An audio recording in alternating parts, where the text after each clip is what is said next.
असल बात जो है ना मंसूर भाई, हम बातों में तरफ आ गए। मैं जो अब बैठा हुआ ना, आज मैं इसको चैलेंज करने लगा हूं फिर से हाँ, आर्टिकल 63 में कहते थे रीराइटिंग ऑफ द कॉन्स्टिट्यूशन। अब इलेक्शन कमीशन ने जो फैसला दिया, आर्टिकल 51 और 106 की तशरीह कर दी है कि पाकिस्तान तहरीक इंसाफ यानी उनको छोड़ के या सुन्नी इत्तेहाद काउंसिल को छोड़ के बाकी से सियासी जमातों को दे दे। एक मेंबर ने भी कहा है कि जब तक आइन में 51 में तरमीम नहीं होती और 106 में तरमीम नहीं होती है, सीटें नहीं दी जा सकती। आज उन्होंने इलेक्शन कमीशन ने रीराइटिंग ऑफ द क्वेश्चन के अलावा, अगर मुझसे पूछते हैं, उन्होंने आइन में तरमीम कर दी है। उन पे आर्टिकल 6 लगना चाहिए। ये चैलेंज है इस हवाले से, ये बताएं ये रीराइटिंग ऑफ द कॉन्स्टिट्यूशन है कि नहीं है। ये तारड़ साहब, ये बेसिकली पेशावर हाई कोर्ट की जानिब से जो स्टे आया है सर, ये उसका जिक्र कर रहे हैं, तो ये तो आपकी सीटें दोबारा आपके हाथ से चली जाएंगी सर? नहीं, देखें ये हो नहीं सकता ना मंसूर साहब, उसका एक प्रोसीजर है। आप कंटेस्टिंग पॉलिटिकल पार्टी को मिलता है प्रोपोर्शनेट रिप्रेजेंटेशन में शेयर। सुन्नी इत्तेहाद काउंसिल की एक सीट भी नहीं है नेशनल असेंबली में जी। और आर्टिकल 51 ये बताइएगा कहां लिखा है कि आर्टिकल 51 में इन्होंने एक एक करके सर, एक मंसूर साहब, अगर आप मुझे इजाजत दे दें, मेरा ख्याल है इस तरह शो शायद ना हो सके। साहब मैं इनको शायद पता नहीं, आप बोलिए तारड़ साहब, मैं आपसे कह रहा हूं। अच्छा, मैं ये अर्ज कर रहा था कि लिस्टेड देने का एक टाइम था, शेड्यूल था कि जिन लोगों ने कागजात नामजदगी दाखिल कराने थे। उसमें एक असूल ये भी है कि पॉलिटिकल पार्टीज ने अपनी खवातीन और अक़लियतों के मेंबरों की लिस्टें पब्लिसाइज करनी होती हैं ताकि वोटर अपनी चॉइस उसके मुताबिक कर सके। वो टाइम भी गुजर गया। सुन्नी इत्तेहाद काउंसिल मौजूद नहीं थी। इस वक्त नई लिस्ट नहीं दी जा सकती क्योंकि सुन्नी इत्तेहाद काउंसिल का एक भी एमएनए नहीं था। आजाद अरकान ने वो पार्टी ज्वाइन करनी होती जो फ्लोर ऑफ द हाउस मौजूद हो। अच्छा। वो तो हामिद रजा साहब ने भी सुन्नी इत्तेहाद काउंसिल की टिकट पे इलेक्शन नहीं लड़ा।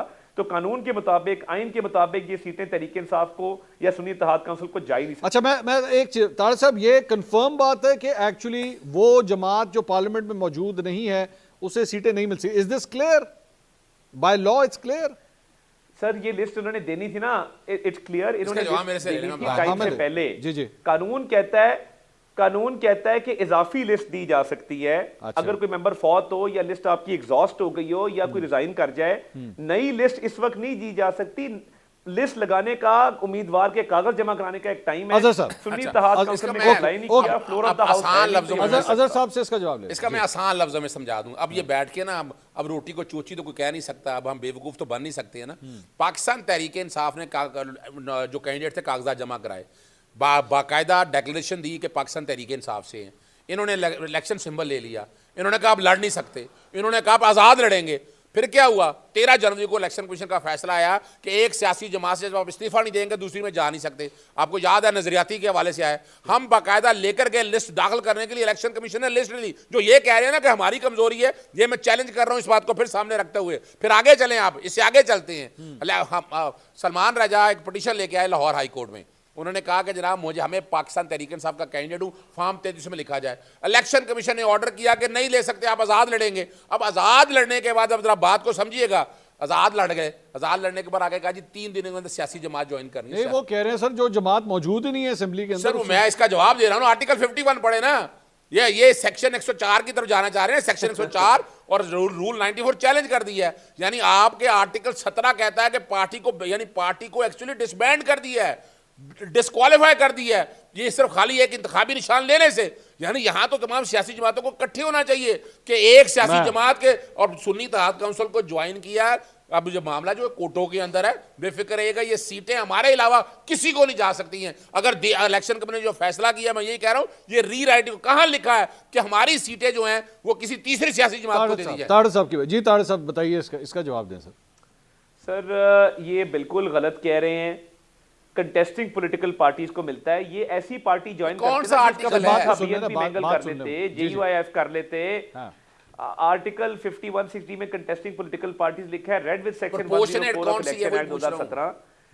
क्योंकि आइन में लिखा है कि वो कानून के मुताबिक होगा। आइन में रेफरेंस कानून का दिया हुआ है। आइन की शिक क्लियर है। इनको किस कानून के तहत दे दें? ना लिस्टें जमा कराई, ना कागज जमा कराए, ना पॉलिटिकल पार्टी ज्वाइन की, ना उस पॉलिटिकल पार्टी ने इलेक्शन में हिस्सा लिया। तो ये अगर जिद पे अड़े हुए हैं तो ये अपनी असेंबली बना लें बाहर कोई और। वैसे ये सारा कुछ वैसे एक सवाल आता है कि ये सारा कुछ इलेक्शन से पहले क्यों नहीं किया? ओहो, मेरी बात सुने मंसूर भाई, मैं आपका तारीखी तौर बताने लगा हूँ। जिमनी इलेक्शन था, हमारी कई लोटे बन गए, तो हमारी जो है ना वो खवातीन भी चली गई।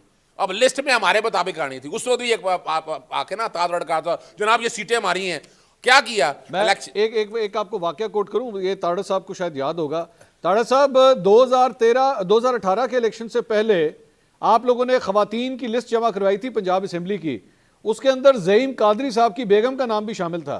लिस्ट जमा कराने के बाद ज़ईम कादरी साहब जो है वो पलट गए, उन्होंने प्रेस कॉन्फ्रेंस कर दी थी हमजा शहबाज और शहबाज शरीफ के खिलाफ, लेकिन मुस्लिम नून उस खातून का नाम नहीं निकलवा सकी और वो अल्टीमेटली फिर एमपीए बनी थी। ऐसा ही है ना ताड़ साहब? निकलवा सकी, मेंबर बनी थी। मेंबर बनी थी, मैं वही बताने लगा हूं, तो वो कोई तब्दीली नहीं हो सकती। नहीं मैं जो बताना चाह रहा हूं ना कि लिस्ट दी हमारी कैंडिडेट जो है ना वो लोटा हो गई।